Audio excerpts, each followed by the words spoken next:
Shalom, shalom, bien-aimés dans le Seigneur, que Dieu vous bénisse, que la gloire de l'Éternel puisse encore être avec nous aujourd'hui. Lui qui nous permet en ce moment d'être là, d'être introduit dans vos salons, d'être introduit dans vos lieux de travail, dans les lieux d'affaires. Que la main de l'Éternel puisse être votre partage, que Jésus-Christ soit glorifié. Je suis très heureux de vous retrouver, très heureux de savoir que vous êtes nombreux à partager avec nous ces glorieux moments que nous passons sur cette... Je bénis encore une fois le Seigneur qui nous accorde la grâce d'être là, la grâce de pouvoir servir Dieu dans cette génération. Soyez bénis, bien-aimés dans le Seigneur. Peu importe d'où vous nous suivez, que Dieu vous bénisse. Peu importe le moment où vous allez nous suivre, même si ce sera en rediffusion, eh bien, sachez que la même onction gardera le message parce que ce n'est pas une nouvelle parole que nous prêchons, c'est la même parole, mais nous la prêchons à de nouvelles personnes. Amen. Parce que la parole de Dieu, elle est la même hier, aujourd'hui, mais aussi éternellement. Et la Bible elle-même nous exhorte à ne pas en rajouter un iota. Parce que la parole de Dieu sort toujours avec l'autorité de son propriétaire, de son auteur, qui est Dieu. Soyez bénis, bien-aimés dans le Seigneur. Je prie que Dieu, le Saint-Esprit, nettoie nos oreilles afin de nous accorder la grâce de pouvoir le chercher, la grâce de pouvoir le trouver et la grâce de demeurer pleinement dans sa présence. Nous sommes des personnes acquises à la cause de notre Dieu. Demeurez bénis, bien-aimés dans le Seigneur. Je vous salue encore une fois. Alors, paix et grâce. Aujourd'hui, bien-aimés, nous allons prendre la deuxième partie de notre enseignement sur provoquer et attirer la présence de Dieu. Provoquer et attirer la présence de Dieu. Comment cela peut-il se faire? Provoquer et attirer la présence de Dieu. Comment est-ce que cela peut être rendu possible? Comme je l'avais dit au numéro précédent, est-ce qu'un homme peut-il provoquer Dieu? Oui, cela est possible. Est-ce qu'un homme peut-il provoquer la présence de Dieu? Oui, cela est possible. Est-ce qu'une personne peut-elle attirer la présence de Dieu? Oui, cela est possible. Donc, on va exploiter 3 ou 4 clés encore dans ce numéro. La première clé, j'aimerais que nous puissions prendre ensemble 1 Samuel 19, versets 20 à 24. 1 Samuel 19, versets 20 à 24, je lis. Saül envoya des gens pour prendre David. Ils virent une assemblée de prophètes qui prophétisaient, ayant Samuel à leur tête. L'Esprit de Dieu saisit les envoyés de Saül et ils se mirent aussi à prophétiser eux-mêmes. On fit rapport à Saül qui envoya d'autres gens, et eux aussi prophétisèrent. Il en envoya encore la 3e fois. Ils prophétisèrent également. Alors il se dit, tiens, Saül alla lui-même à Rama. Arrivé à la grande citerne qui est à Sékou, il demanda où sont Samuel et David. On lui répondit, ils sont à Nayoth près de Rama. Et il se dirigea vers Nayoth près de Rama. L'Esprit de Dieu fut aussi sur lui et Saül continua son chemin en prophétisant jusqu'à son arrivée à Nayoth près de Rama. Il ôta ses vêtements et il prophétisa aussi devant Samuel. Et il se jeta nu par terre tout ce jour-là et toute la nuit. C'est pourquoi l'on dit, Saül est-il aussi parmi les prophètes? Waouh! Une histoire terrible. Le roi est en train de suivre David. Il est épris de colère, de jalousie. Parce que dans le chapitre précédent, revenant d'une campagne de guerre, eh bien, les femmes de la ville ont chanté la gloire de David. Et lui s'est senti humilié parce qu'elles ont dit, Saül a tué 1000, mais David a tué 10 000. Et Saül dira, ben tiens, il ne reste plus qu'à lui attribuer aussi le trône. Alors Saül décida donc de donner la mort à David. Et David va s'enfuir chez Samuel, le même qu'il avait oint quelques chapitres avant. Alors là où Samuel habite, il y a un environnement particulier. Notez d'abord que Samuel, c'est le créateur des écoles de prophètes. C'est lui qui a initié les écoles de prophètes. C'est lui qui a initié en son temps les écoles de formation dans lesquelles les gens allaient apprendre à servir Dieu, à écouter Dieu en tant que prophète, à obéir aux lois de Dieu en tant que prophète. Donc Samuel, en tant qu'instigateur, initiateur des écoles de prophètes, puisque le Seigneur était avec lui, il y avait une présence de Dieu extraordinaire, là où Samuel et ses élèves se réunissaient. Alors Saül envoie 3 groupes de personnes. L'Esprit de l'Éternel les saisit. Ils se mettent à prophétiser. Finalement, Saül est roi, mais il ne sait pas qu'il ne règne pas sur Dieu. Il ne règne pas sur la présence de Dieu. Il ne règne que sur les hommes qui sont sous son territoire. Quand il arrive là-bas, il rencontre des jeunes. Il leur dit, mais tiens, où est Samuel, où est David? On dit Samuel et David sont de l'autre côté. Quand il arrive là-bas, l'environnement est tellement chargé, au point où Saül lui-même aussi va se mettre à prophétiser. Qu'est-ce qui mettra Saül dans ce climat de prophétie? Qu'est-ce qui fera que Saül lui aussi se mette à entrer en transe au point de se déshabiller, d'oublier même qu'il était le roi? C'est simplement la présence de Dieu qui était contagieuse. Alors par là, je vais parler d'une clé. Bien-aimé, il faut parler de Dieu, de sa présence et être en contact avec l'environnement de sa présence. Je répète, il faut apprendre à parler de Dieu, apprendre à parler de la présence de Dieu et être en contact avec l'environnement de sa présence. Tu ne peux pas, bien-aimé dans le Seigneur, aimer la présence de Dieu, chercher la présence de Dieu et être encore ce chrétien qui se vautre dans des boîtes de nuit en disant j'avais rendez-vous avec mes amis. Non, ce n'est pas un lieu dans lequel la présence de Dieu est élevée.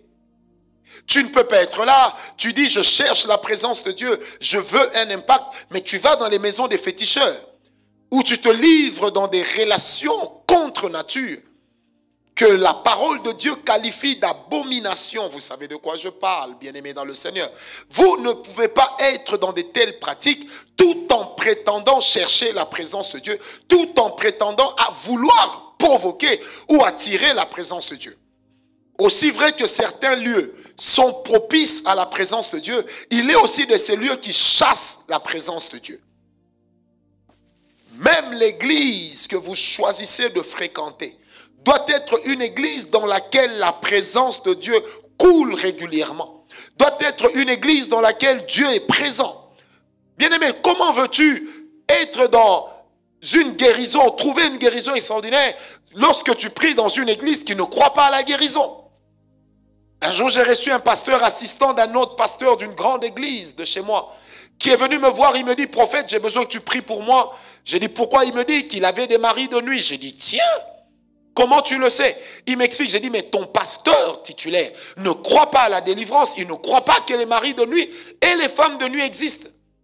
Il me dit, oui, lui ne croit pas, mais moi je le vis. Et je ne peux pas faire un déni. Je ne peux pas nier une vérité. Je lui ai dit, c'est normal. Tu es dans un climat, dans une atmosphère qui n'est pas propice à ce que la délivrance opère en toi. Et nous l'avons gardé à l'église, on a prié pour lui. Il y avait eu des manifestations démoniaques et le pasteur est sorti, il était complètement délivré, au point où lui-même me disait, je ne me sens plus chargé. C'est une question d'atmosphère. C'est des fois nous allons prier dans les églises parce que, comme on dit en anglais, it's just a place to be. Ça veut dire c'est quelque chose, un endroit qui est à la mode. Peu importe ce qui se passe, mais c'est à la mode. Bien aimé, on ne va pas au culte les dimanches parce que c'est à la mode. On ne va pas à l'église le dimanche parce que c'est à la mode. On ne va pas dans telle ou telle autre église parce que c'est à la mode.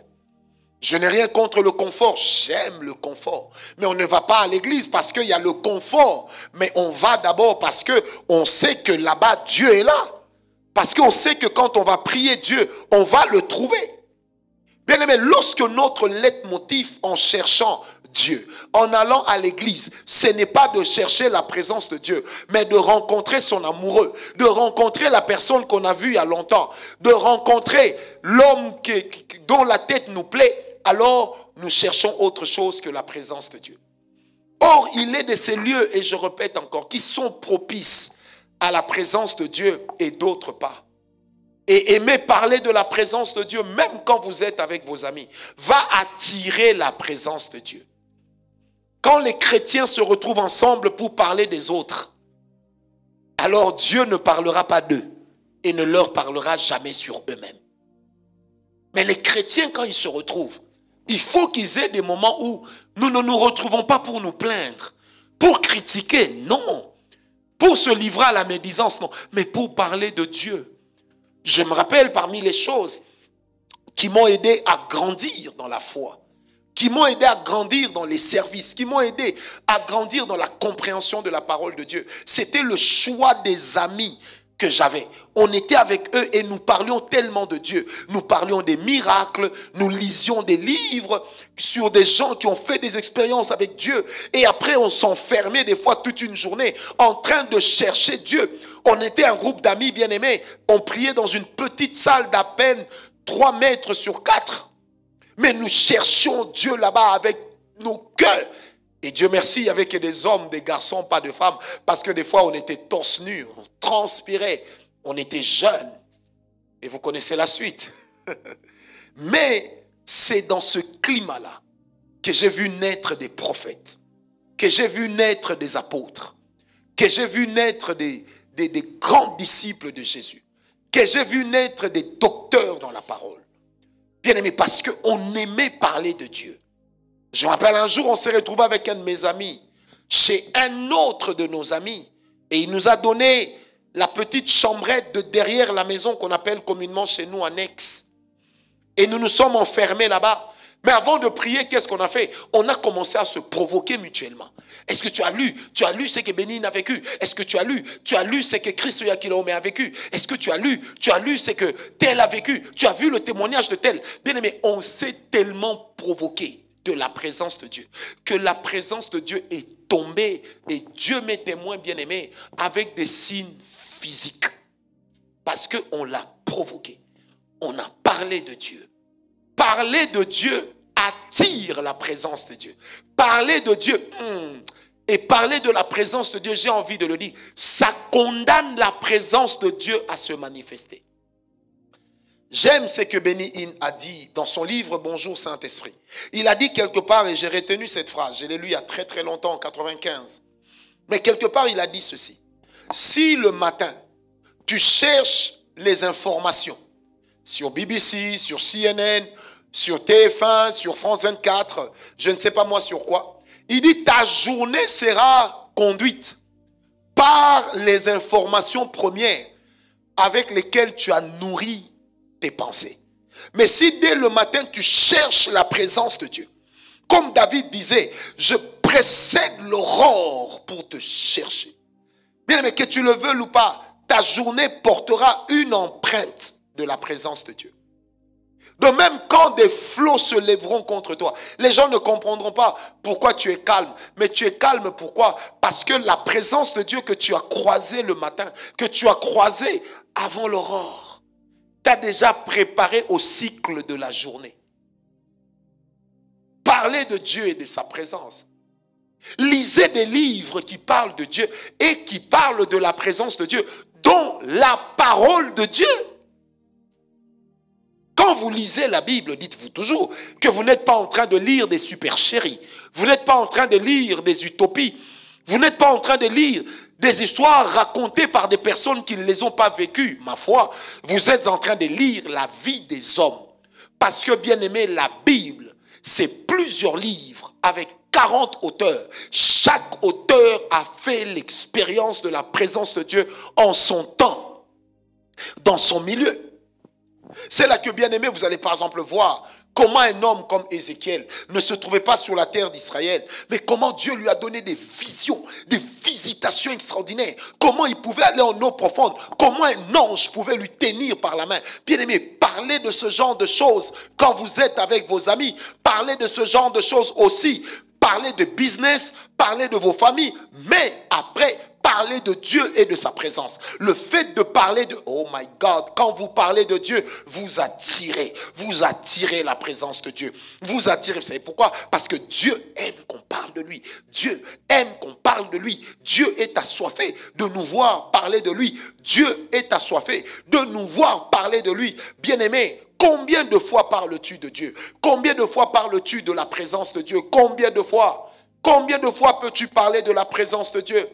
Et quand tu parles de la présence de Dieu, même tout seul, tu parles de la présence de Dieu, tu murmures, tu parles de la présence de Dieu, tu racontes aux autres. Bien aimé, toi-même, tu vas sentir que la présence de Dieu va continuer à te remplir, à te faire du bien. Tu seras comme un vase vide que l'Éternel sera en train de remplir. Parce que Dieu n'a pas besoin des vases à moitié remplis. Il a besoin des vases vides que lui va remplir. Dieu ne complète pas ce que nous avons. Dieu nous donne ce que nous n'avons pas. Oh, que Dieu vous bénisse. C'est pourquoi, bien-aimés dans le Seigneur, prenez le sujet de la présence de Dieu avec sérieux. Et comprenez que c'est dans la présence de Dieu que le Seigneur réalise tellement de choses. Qu'il nous extasie, qu'il nous mette dans une dimension telle que nous disons, waouh, il n'y a que Dieu pour faire ça. Waouh, il n'y a que Dieu qui soit capable de tels exploits. Waouh! Il n'y a que Dieu qui peut faire de telles choses. Laissez les autres parler de vous. Parlez de Dieu. Laissez les autres vous critiquer, vous insulter. Parlez de Dieu. Laissez les autres vous jalouser. Vous, parlez de Dieu. Parlez de la présence de Dieu. Vous savez, des fois, nous avons peur de nos ennemis. Mais la Bible dit dans le psaume 84, verset 5, quand j'entre dans la présence de Dieu, je vois même la fin de mes ennemis. Je vois un chemin tout tracé.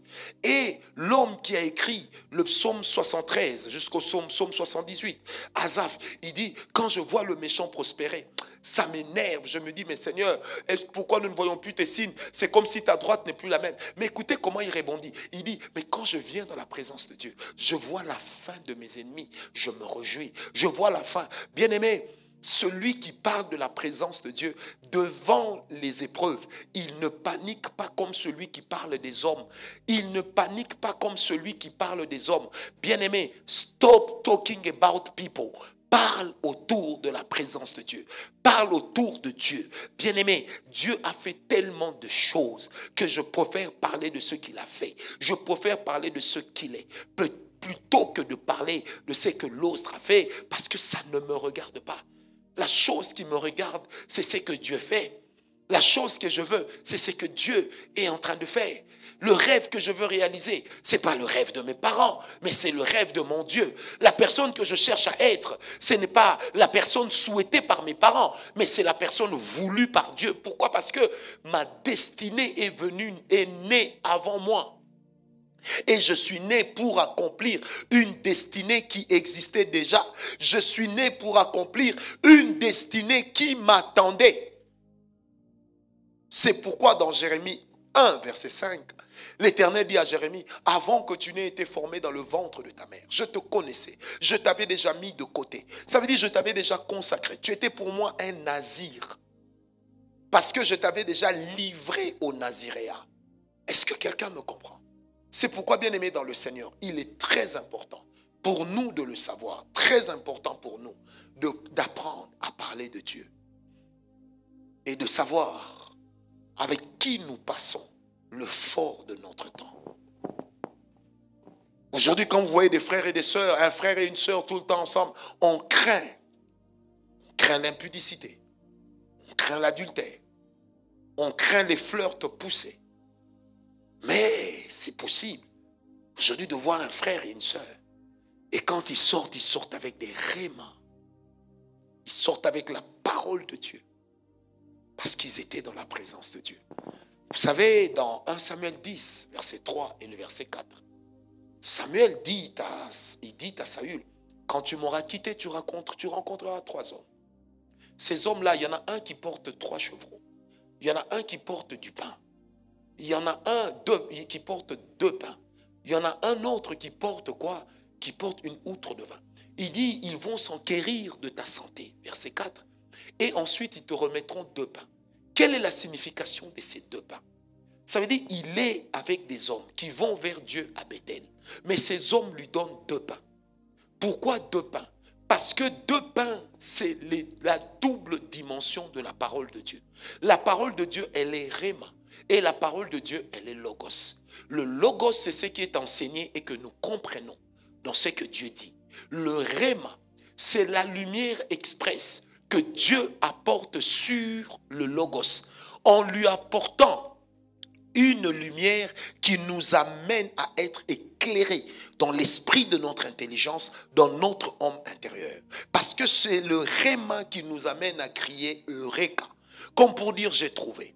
Le Logos peut être accessible à plusieurs, mais le Réma n'est accessible qu'aux personnes dont l'intelligence a été éclairée spécialement sur ce passage-là. Et ça se passe où?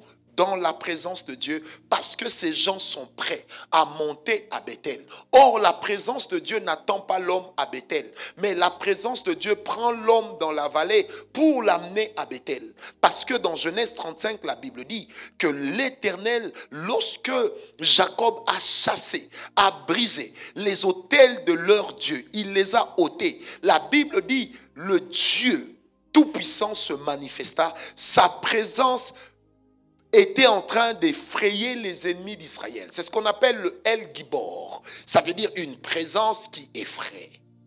Cette présence n'est pas venue sur la montagne. Elle est venue dans la vallée. Bien aimé, quand vous aimez la présence de Dieu, vous la cherchez. Dieu vous prend de la vallée, il vous amène à la montagne.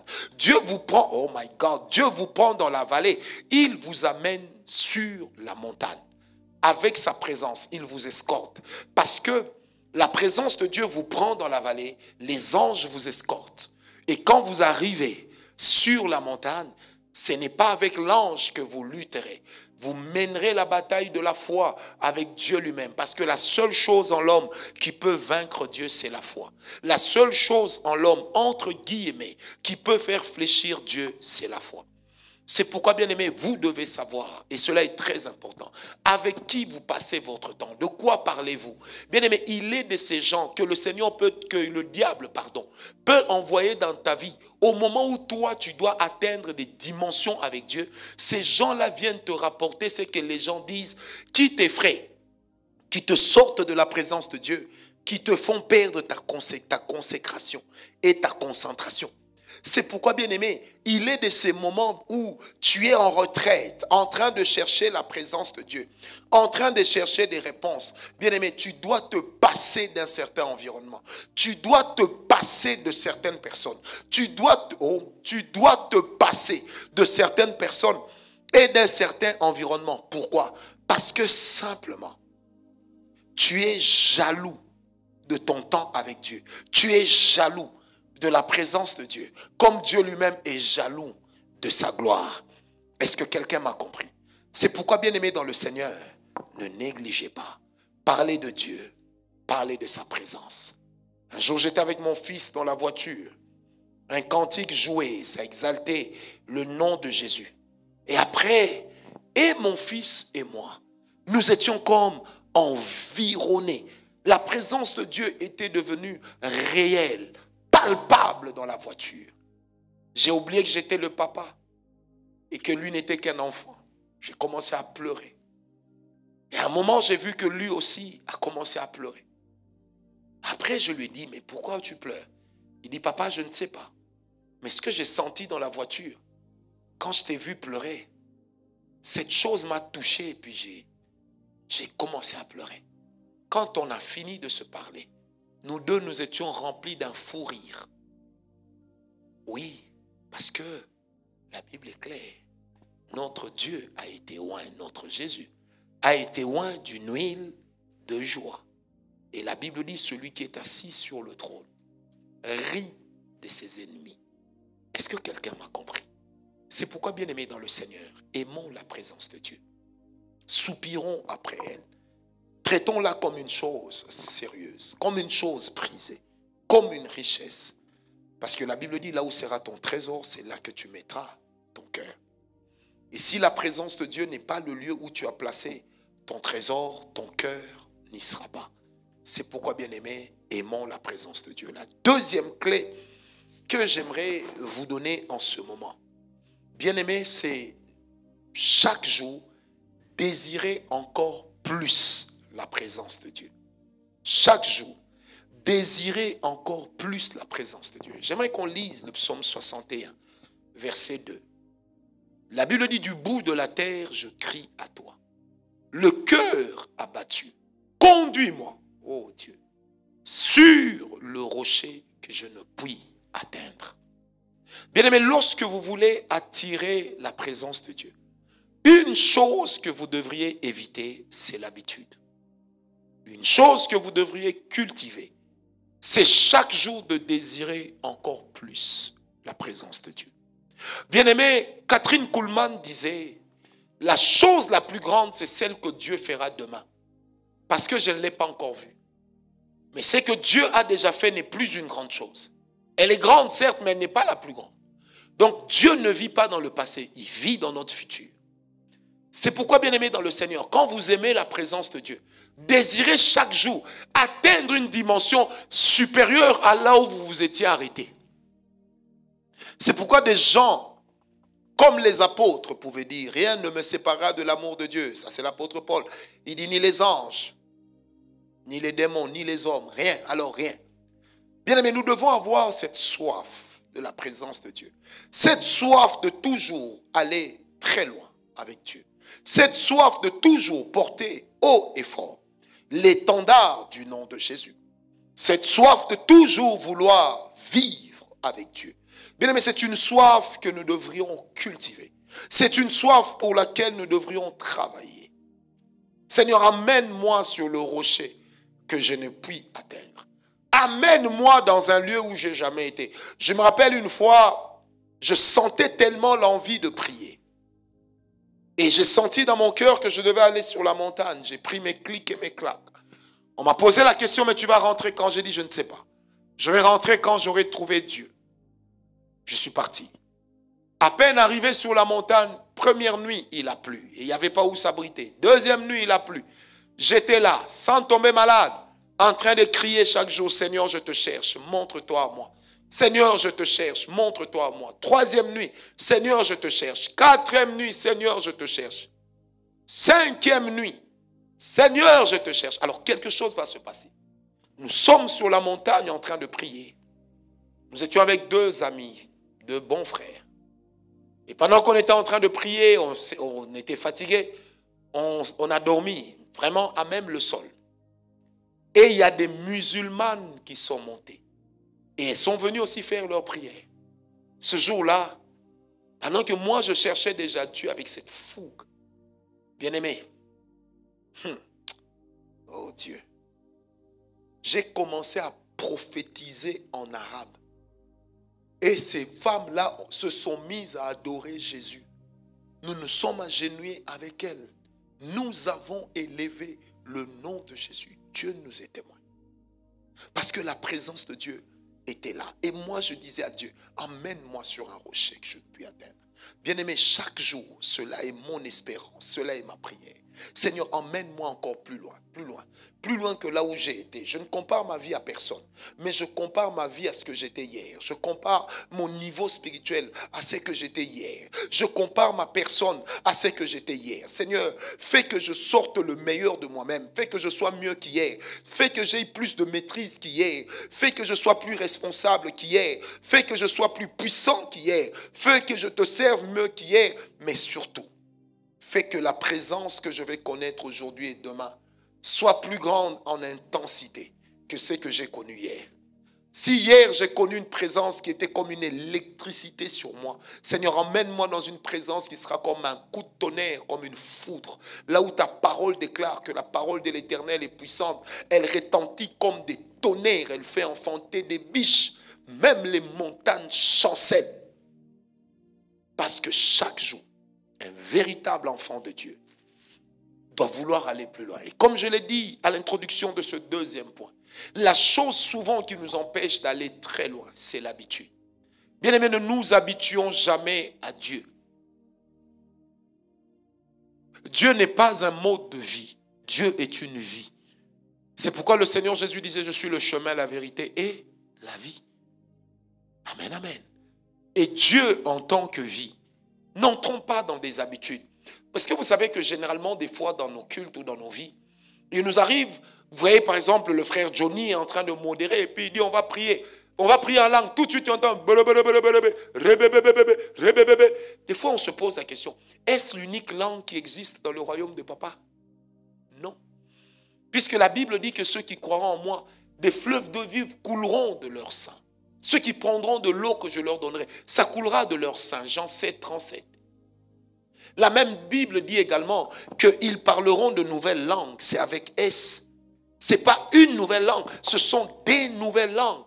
La Bible dit dans Acte 2 que lorsque le Saint-Esprit est descendu le jour de la Pentecôte et que les gens se sont mis à parler en langue, la Bible dit ceux qui étaient dans la ville, il y avait des Celtes, des Égyptiens, il y avait des Éthiopiens, il y avait des gens de partout. Chacun les entendait dans sa propre langue parce qu'ils étaient en pèlerinage à Jérusalem et ils les ont entendus dans leur langue. Ça veut simplement dire, mes amis dans le Seigneur Jésus-Christ, nous devons le savoir, c'est que plus nous demeurons dans la présence de Dieu et que nous aimons ce qui est supérieur à ce que nous avons déjà vécu, plus Dieu réalise des exploits avec nous. Sortons de l'habitude, sortons même des mêmes langues, parce que savez-vous que le parler en langue, par exemple, c'est un thermomètre de la vie spirituelle du chrétien. Un chrétien qui évolue, son parler en langue aussi évolue. Vous ne pouvez pas parler en langue et sans enrichir votre être intérieur. Un jour, je parlerai sur les ministères accomplis dans l'homme lorsqu'il parle en langue. Vous serez merveilleux, j'en ai répertorié 7. Un homme qui parle en langue pompe du tonus à son esprit. C'est comme un homme qui est en train de faire de l'haltérophilie spirituelle. Il est en train de se bâtir une personnalité en esprit. Rien qu'en parlant en langue, parce qu'il parle la langue de chez eux. Est-ce que quelqu'un m'a compris? Sortons de l'habitude. Sortons de oui. Moi, quand la présence de Dieu est là, je fais et puis c'est tout. Ou encore quand nous sommes dans l'église et qu'on dit que la présence de Dieu est là, on attend que ce soit les mêmes personnes qui soient touchées. On attend que ce soit les mêmes personnes qui soient emportées en extase. On attend que ce soit les mêmes personnes qui disent qu'elles ont reçu des visions. Non, toi aussi, cours. Parce que la Bible dit Dieu ne fait exception de sa personne, de personne. Donc quand la présence de Dieu est là, toi aussi il faut dire Seigneur, emmène-moi, emmène-moi, emmène-moi aussi. Ne m'oublie pas Seigneur, ne m'oublie pas. Quand tu vois Dieu toucher les autres, tu dis Seigneur, programme-moi aussi, programme-moi aussi. C'est ce que j'appelle une sainte jalousie. C'est ce que je cherche, ce n'est pas de les dépasser. Non, mais ce que je cherche, c'est que moi-même, je me dépasse dans ce que j'étais hier. Et qu'est-ce qui me permet de le faire? C'est de voir ce que Dieu aussi est en train de faire avec les autres. Je me rends compte que, waouh, donc c'est possible. Et tant que c'est possible, je vais courir. Tant que c'est possible, je vais y aller. Tant que c'est possible, je vais me lancer. Oh Seigneur, emmène-moi sur le rocher que je ne puis atteindre. Amène-moi là où mon esprit n'a pas encore été. Amène-moi là où mon esprit n'a pas encore savouré les mets délicieux de ta présence. Amène-moi là où, Seigneur, je serai assis avec toi, face à face, en train de t'adorer, où je verrai que tu as déchiré mon cœur. Que Dieu nous fasse grâce. Aimons la présence de Dieu.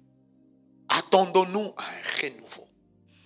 Attendons-nous à quelque chose de plus grand que ce que nous avions vécu hier, qui m'a donné un amen. Et enfin, la dernière clé que j'aimerais donner dans ce deuxième numéro, c'est que lorsque vous voulez attirer la présence de Dieu, je répète, lorsque vous voulez attirer la présence de Dieu, vous devez éveiller votre curiosité spirituelle sur la personne de Dieu et sur son mouvement. Oui, apprenez à être curieux sur la personne de Dieu et sur son mouvement. Bien-aimé, n'ayez jamais honte de venir dire, sœur Dorcas, comment tu fais quand tu pries, tu trembles et puis tu pleures? Ça arrive comment? N'hésitez jamais à le faire. N'hésitez jamais à aller vers certaines personnes pour leur dire, mais, frère Didier, comment tu fais pour... des fois quand on prie, moi je t'entends crier. C'est quoi? C'est quoi? Et je vais vous étonner.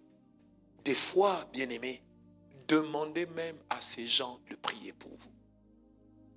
Demandez-leur de vous imposer la main. Parce que par l'imposition des mains, on communique la guérison. On communique la vie de l'esprit. Des fois, quand Dieu est en train d'agir, bien-aimés, soyez des violents. Parce que la Bible dit, ce sont les violents qui s'emparent de quoi? Du royaume des cieux. Par moment, allez vers un frère que vous savez que Dieu touche toujours avant tout le monde. Tenez-le la main. Dès que lui, ça commence, vous, là où vous êtes, dites, Seigneur, Seigneur, Seigneur, je suis curieux de voir comment tu travailles avec lui, Seigneur. Qu'il me transmette ce qu'il a là. Seigneur, qu'il me le transmette. Oh, bien-aimé, Dieu n'est pas limité. Ce que Dieu fait avec les autres n'est qu'un indicateur de ce que Dieu peut faire avec nous. Parce que Dieu peut utiliser comme matériel didactique les personnes qui sont autour de nous. Pourquoi nous donnons des témoignages quand nous prêchons ou quand nous enseignons? C'est afin que les témoignages que nous donnons puissent aider les personnes à comprendre que nous sommes des hommes comme eux, mais tout en étant des hommes comme eux, Dieu est en train de faire des choses avec nous qu'il n'a pas encore fait avec eux. Ce qui veut dire qu'il peut aussi le faire avec eux, mais il leur revient de nous prendre comme des modèles. C'est comme ça que l'apôtre Paul disait à Timothée, ce que tu as vu, ce que tu as entendu de moi, va l'annoncer à d'autres. Fais ce que tu m'as vu faire. À un moment, il dit même, ce que tu as reçu de moi par imposition des mains. Donc ça veut dire qu'il y a des moments où il faut seulement chercher la prière de ceux qui ont été quelque part avant nous. Cherche la prière des gens qui ont fait, vous savez, des fois les chrétiens pensent que Dieu va faire une nouvelle chose. Non, Dieu ne fait que des anciennes choses, mais avec de nouvelles personnes. Des fois, il faut seulement pousser votre curiosité. Allez voir comment ça se passe chez les autres. Allez voir comment les autres sont en train de vivre la présence de Dieu. Allez voir comment les autres sont en train d'expérimenter les choses de Dieu. Des fois, il faut seulement aller voir. Bien aimé, je me rappelle, moi, comment j'ai été baptisé de l'Esprit. Un frère, un ami, qui est même un cousin. On était là en retraite en train de prier à Kinshasa. Converti en 92, j'ai parlé en langue 3 ans plus tard. Au mois de juillet 95, en pleine grande vacances, on est en prière. Et je le vois lui en train de vibrer. Frère, je suis allé, j'ai pris sa main, j'ai posé sur moi. Et j'ai été baptisé. Et j'ai été baptisé, Dieu me voit. J'ai parlé en langue de 19h à 5h du matin. Et je n'ai pas parlé rabababa, j'ai parlé de la diversité des langues. Et le lendemain, j'étais déjà capable de donner des paroles de connaissance avec précision et de prophétiser. Comment cela se faisait-il? Parce que j'ai eu l'humilité de pousser ma curiosité jusqu'à demander aux autres de prier pour moi. Bien-aimé, l'onction est contagieuse. Je vous l'ai dit, même la présence de Dieu est contagieuse. Souvenez-vous de 1 Samuel 19 et de 1 Samuel 23. Saül lui-même entre en transe, il se met à prophétiser. Pourtant, il n'est pas prophète. Souvenez-vous de cela. Poussez votre curiosité plus loin. Tu sais, des fois, nous voulons réagir dans les choses de Dieu avec l'intelligence humaine. Ah, si je vais lui imposer la main et notre orgueil fonctionne, qu'est-ce qu'il va penser? Il va croire qu'il me dépasse. Bien, mais ce n'est pas au sujet de qui me dépasse qui. Mon problème, c'est est-ce que Seigneur, notre Dieu, tu ne peux pas aussi faire avec moi? Seigneur, est-ce que tu ne peux pas me toucher aussi? J'apprends seulement que tu touches. Bien, mais cela est possible. La première fois que moi, j'ai découvert le ministère de Tasha Cobbs, surtout, there is power in the name of Jesus to break every chain. Frère, je me rappelle, je me suis battu. Je me suis trouvé un billet. Et je suis parti assister à son concert à Paris, 16e arrondissement. Invité certes par un ami, mais j'étais venu que pour ça. Et j'ai vu comment cette femme chantait. Et dans mon cœur, je disais, Seigneur, révèle-moi son cœur. Révèle-moi son cœur. Comment elle peut être si profonde? Et je voyais des gens qui étaient là, bon, parce que c'était un peu comme à la mode d'être là, c'était beau. Et moi, j'étais en train de pleurer, du haut du fait que je sois révérend. J'étais connu déjà dans la ville de Paris. Mais je n'ai pas hésité à m'agenouiller un moment. À dire, Seigneur, regarde-moi. Seigneur, vois-moi. Et c'est là que je découvrais finalement la profondeur même de ces cantiques. À un moment, vous allez remarquer Tasha Cobbs qui dit, Seigneur, je monte sur la montagne avec mon sacrifice. Et toi, tu descends à ma rencontre avec le feu. Quand j'ai entendu cette parole, mon cœur était déchiré. Déchiré. Je me suis dit, waouh, quelle profondeur. Quelle profondeur. Et s'il m'était permis, je serais allé tenir sa main. Ah oui. Parce que moi, je ne regarde pas en me disant, je suis révérend. Mais non, qu'est-ce que les gens vont penser? Je suis connu. Ma foi, Dieu est plus connu que moi. Dieu est plus grand que moi. La Bible dit, qu'as-tu que tu n'aies reçu? Tout ce que tu as, c'est Dieu qui te l'a donné. Nous n'avons rien du tout. Nous ne sommes rien du tout sans Dieu. Et l'apôtre Paul dit, de quoi pourrais-je me vanter si ce n'est de ce que Dieu a fait? Mais la plupart d'entre nous, quelles histoires nous ne traînons pas derrière nous? Quelles poubelles nous ne traînons pas? Nous ne sommes rien. Nous n'avons rien. Rien du tout. Mais lorsque nous aimons la présence de Dieu, poussons notre curiosité. Poussons notre... Des fois, le petit est jeune, mais ne te dis pas qu'est-ce qu'il va penser. Provoque des moments, dis, frère, viens, viens. Viens, on va prier ensemble. Viens, on va prier ensemble. Communique-moi un peu quelque chose. Ça marche. Ça marche. Ça marche. Nous, on a eu des moments de prière, on en a encore. Ou des fois, avec des amis, vous tenez par la main. Seigneur, contamine-nous par ta grâce. Seigneur, c'est possible. C'est possible. On peut provoquer les choses de Dieu en cherchant aussi l'imposition des mains. Je me rappelle d'un grand serviteur de Dieu qui est venu prêcher dans mon pays. Il venait du Ghana. J'ai complètement oublié son nom. Et c'était la première fois de ma vie. C'était, je crois, vers les années 99. C'était la première fois de ma vie que quelqu'un me remette une offrande de 1800 $. Et je me suis dit, waouh, j'étais habitué à mes 30 $. Et ce jour-là, on vient me donner 1800 $. J'ai dit, waouh. Et je vais comme ça, c'était à Logos Rema, une église de Kinshasa. Et ce monsieur avait prêché rapidement parce qu'il partait. Il a dit qui va donner 500 $. Mais comprenez que pour moi, en ce moment-là, 500 $, c'est un peu comme si on me demandait 500 000. Je suis venu donner ça. Parce que j'avais déjà effectué quelques dépenses, il ne me restait que ça. Je suis venu donner. Et quand j'ai mis ma main dans le panier, il m'a touché. Et il m'a dit, God bless you. Frère, Dieu m'est témoin. Depuis ce jour-là, j'ai commencé à être l'heureuse victime des soutiens financiers que les gens nous donnent de tout leur cœur pour pousser l'œuvre de Dieu.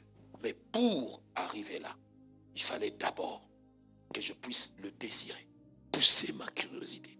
Et c'est le même principe avec la présence de Dieu. Tu aimes ce que Dieu fait avec les autres. Pourquoi tu ne t'approches pas d'eux? Tu as lu un témoignage. Vous savez, nous, il nous arrivait, bien aimé, des fois tu lis un livre, tu vois des expériences terribles, tu pries avec le livre comme ça sur ta tête. Oh Seigneur, toi qui as travaillé avec cet auteur, travaille aussi avec moi. Bien aimé, nous l'avons fait. Quand les gens nous voient aujourd'hui, ils se disent on veut être comme vous. Mais c'est le fruit d'une grande soif. C'est des fois le fruit des actes bizarres, des prières bizarres, des attitudes bizarres. Nous avons cherché Dieu, la présence de Dieu. Tu dis Seigneur, tu grimpes sur l'arbre, tu dis Seigneur, cet arbre est au-dessus du sol. Ça veut dire peut-être ici tu vas bien mieux m'écouter. Pourquoi? Parce que au fond de toi, tu as juste envie de vivre ce que tu n'as jamais vécu. Poussons notre curiosité, notre soif plus loin. Dieu se tient prêt à bénir quelqu'un et à se révéler. Parce qu'il a dit, et je conclus par là, je sais que je me cache, mais je n'ai pas dit en vain à Israël de me chercher. Car s'il me cherche, il me trouvera.